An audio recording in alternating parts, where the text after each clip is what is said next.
And straight away, we have some more breaking news that's coming in. The parliamentary panel on India-Sri Lanka relations will question top officials of the Indian Ministry of External Affairs. Remember, Sri Lanka is in a state of political turmoil, even as the top court there is trying to resolve the political crisis. India's opposition party leader, Shashi Tharoor, is the head of the parliamentary panel that will question the officials. We have Kartikeya Sharma, our political editor, now joining us on the phone line for more on that latest piece of breaking news. Kartikeya, over to you. Has taken place, but I would say it's a routine thing.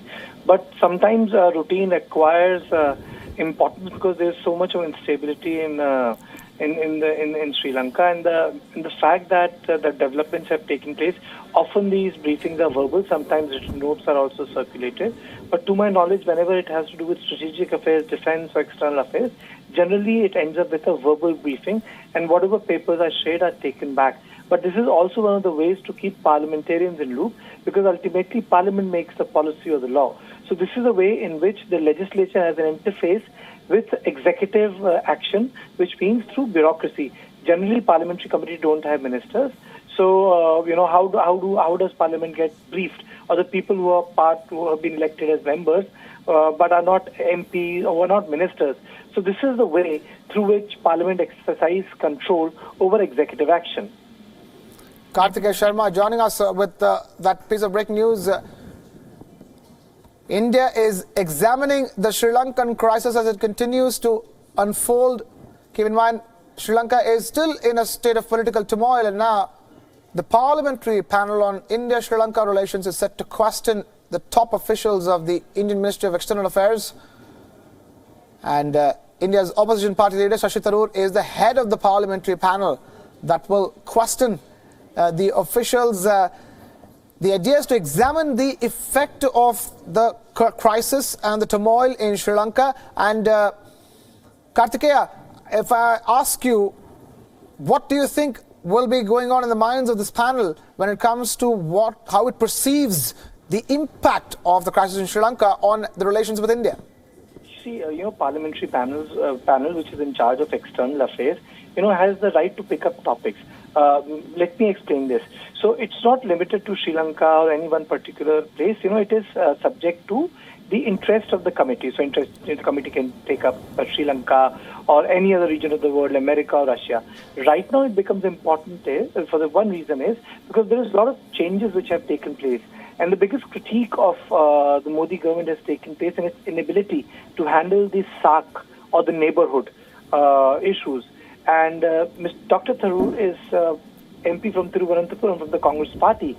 So this committee is headed by the opposition. So, here a little bit of politics also comes in. This is not a committee being controlled by a ruling party member. This is a committee which is being controlled by a former external affairs minister and a sitting MP of the Congress. So that way, it becomes politically also interesting, apart from the fact that, the officers will be asked questions on what is happening. Right. And Kartikeya, this is the Parliamentary Standing Committee of External Affairs that's headed by Congress Party leader Shashi Tharoor that we're talking about, and is scheduled to be briefed by top officials of the ministry on the 14th of December. That's what we understand, and that's according to a notice issued by the Lok Sabha Secretariat, or the lower house of the Indian Parliament's Secretariat. And sources, Kartikeya, have said that the panel is expected to be briefed by Foreign Secretary Vijay Keshav Gokhale along with other senior officials, as you've been telling us as to how exactly a briefing like this takes place, and how this time around there could be a higher focus on what's going on in Sri Lanka. Generally, what happens is that it's like it's like Senate House Intelligence Committee. So you have CIA director, sitting in front of 5 senators. Gina Haspel sitting in front of 5 senators.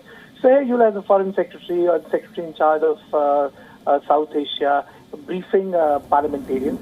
Secondly, it's not as if it's a free fall question hour or free fall press conference. Where these people will be grilled. No, it's a structured thing. There will be a presentation. There will be a lowdown given. Certain things the bureaucrats will say that we cannot share. It's part of the national secret. Certain things they will be willing to share. It's a routine thing. It's not out of a box as if it's happening the first time. It's routine, but sometimes it acquires importance, Krishna, for simple reason. Fair enough. Is because the issues become current. It's like last year when Ministry of, if I'm not wrong, External Affairs even took up the issue of Doklam.